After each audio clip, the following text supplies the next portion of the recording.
Alors, d'où je parle, donc je l'ai dit, hein, je suis un chercheur, géopolitologue, historien.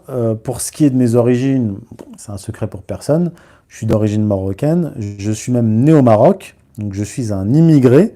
Je suis même pas de la deuxième ou de la troisième génération. Je suis vraiment un immigré. Donc c'est vrai que je colle pas trop au modèle ou en tout cas à l'idée que peuvent se faire certains des Maghrébins en France. Mes parents sont pas venus en France dans les années 70. Moi, je suis venu avec toute ma famille à la fin des années 80, début des années 90.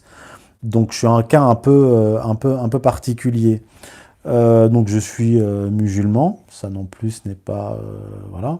Et pour ce qui est de, si on veut comparer mon parcours scolaire à celui d'Éric Zemmour, quand je suis venu en France, mon père m'a placé dans une école catholique. Donc, j'ai fait toute mon école, donc depuis la maternelle jusqu'au collège, dans une école catholique avec des cours de catéchèse et des bonnes sœurs. Ensuite, j'ai fait aussi collège public, donc j'ai tout fait. J'ai fait école catholique, j'ai fait collège public à Paris et j'ai passé tout le reste de mon adolescence, à partir de 14 ans, en banlieue. Et donc j'ai fait le collège, la suite du collège, en banlieue parisienne. Donc je connais bien les gens de banlieue, j'ai passé toute mon adolescence.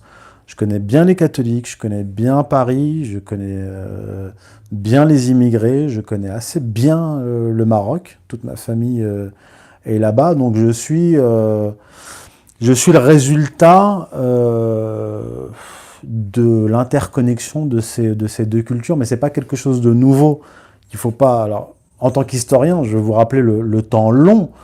Euh, oui, précision aussi sur mes origines, pour être bien précis, je suis amazigh, je suis berbère. Donc je suis, contrairement à ce que dit Eric Zemmour, où il essaye d'opposer en fait les berbères et les arabes, vieille stratégie israélienne qu'on retrouve d'ailleurs dans le plan Odedinod, moi je suis berbère, mes deux parents le sont, ma langue maternelle est le berbère, l'amazigh, et je suis musulman. Donc il n'y a pas d'antagonisme entre les deux. Et les liens en fait qu'il y a entre les deux versants de la Méditerranée remontent à l'Antiquité. Vous savez, le roi, euh, comment il s'appelle, Massinissa, un grand roi berbère numide, recevait à sa cour des philosophes grecs. Il y a eu des berbères qui se sont hellénisés et qui sont devenus, par exemple, des poètes. Il y a eu des, euh, des relations assez longues entre l'Empire romain et le monde berbère numide et maure. La Maurétanie, ce qu'on appelle la Maurétanie, ce qu'on appelait la Maurétanie, c'est le Maroc. Et la Numidie, c'est toute l'Algérie actuelle avec la Tunisie. Donc il y a eu des alliances avec Rome, il y a eu des guerres contre Rome, il y a eu les fameuses guerres puniques contre Hannibal, où il y avait les Numides et les Romains alliés contre les Carthaginois. Et donc il y a eu des connexions, des liens culturels très forts. Je rappelle par exemple que Saint-Augustin est un Numide. Grand théologien chrétien, est un numide, berbère. Saint-Cyprien aussi, grand théologien, était un numide, un berbère.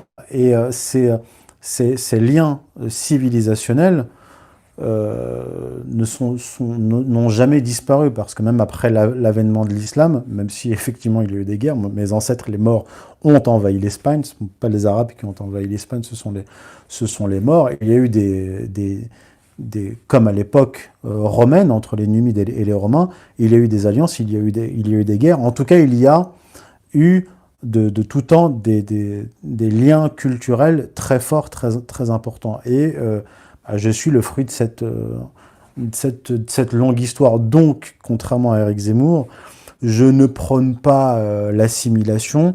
Moi, je prône plutôt l'établissement, le maintien ou le rétablissement de ces ponts culturels et civilisationnels, plutôt qu'un double discours où je me présenterais comme un assimilé français qui donnerait des leçons de francité aux Français et qui les pousserait dans une guerre contre X. Non, je suis pas du tout dans cette démarche. Je m'inscris dans cette histoire de longue durée que je vous ai brièvement exposée.